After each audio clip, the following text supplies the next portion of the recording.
Hello, hello. It is Colleen here. I am jumping in for Wellness Wednesday, and I want to pop in and talk about meal timing and how important it is if you are interested in optimizing your metabolic health. So what does that mean? That basically means how well your body is able to use different fuel sources and change your body composition, lose weight, gain muscle, all that good stuff that we think about doing kind of around this time of year. So I wanted to talk about meal timing specifically because I think there is always at this time of year a rise in all sorts of different diets and things like that. And often you'll read in different, not diet magazines, they don't have those anymore, articles on websites about diet and, like Healthline, etc., about eating frequently to avoid getting hungry, and that's really a good idea if you're trying to lose weight. And I understand the purpose of the statement because we don't make good decisions when we're overly hungry. It's just the way it is. And so you are not going to be choosing the kale and grilled chicken when you're starving and haven't eaten, enough during the day. And so that's a problem. But if you've been listening to anything that I've been teaching in the past few years, hopefully you understand the importance of getting enough protein in your meals. That's your starting point. That's always where I start everyone. And that's because we're trying to get out of this constantly grazing mentality. We're trying to get away from the eating, 5 times a day, unless you're super athletic, in which case eat 5 times a day, but make them meals.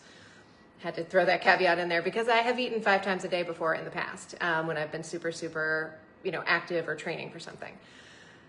Most people, even if you're actively exercising, need between 3 or 4 meals a day. So post-workout, we might need an extra meal. And so for the majority of people, the goal would be to eat enough protein that's going to satisfy you enough to get you through the day. And you're going to eat your breakfast within about an hour of waking up. Then about 4, maybe 5 hours later, depending on how sustaining your breakfast was and how active you are, you're going to have another meal. And then you can call that lunch. And then you'll have another meal, another 4 to 5 hours later after that.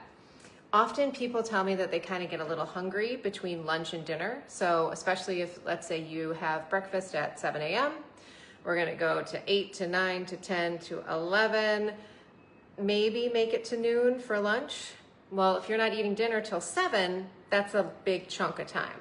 So in an ideal world, you'd move that dinner up to be, closer to 5 o'clock, and then you'd stop eating for the night to get some really great intermittent fasting. That's not how most of our lives work. And so instead, I will have people do a, 4 o'clock mini meal. So that might be a source of protein like some Greek yogurt or some string cheese, hard-boiled eggs, beef jerky, something like that, along with either a carbohydrate source if that's kind of what they're craving at that point. So it might be a little bit of popcorn. It might be a piece of fruit. And if it's not that, then it might go in the way of fats. And so it might be a bag of nuts or some nut butter, something like that.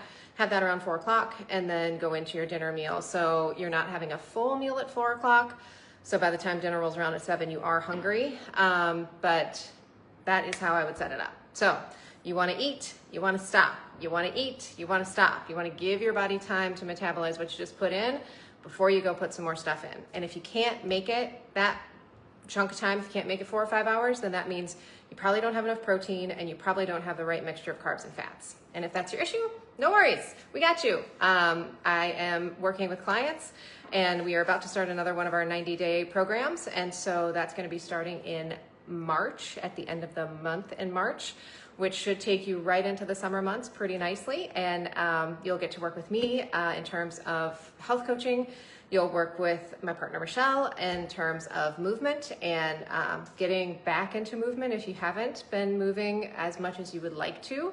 She's amazing at helping with that. And then we'll actually be coming together as a group once a week as well to do even further in-depth really habit change coaching. So when you meet with me, it's really focused on the food. And when you meet with Michelle, it's really focused on the movement. And we got to make sure we deal with some of those habits, those behaviors, and really make sure that you're set up for the long term, because our goal is that you don't need us anymore. So if you want to join that, or if you have any more questions about that, make sure you can just put a link, put a note in the Facebook group, or if you're on Instagram, you can throw a comment down there, or check out our link tree. That's going to have more information about the program itself.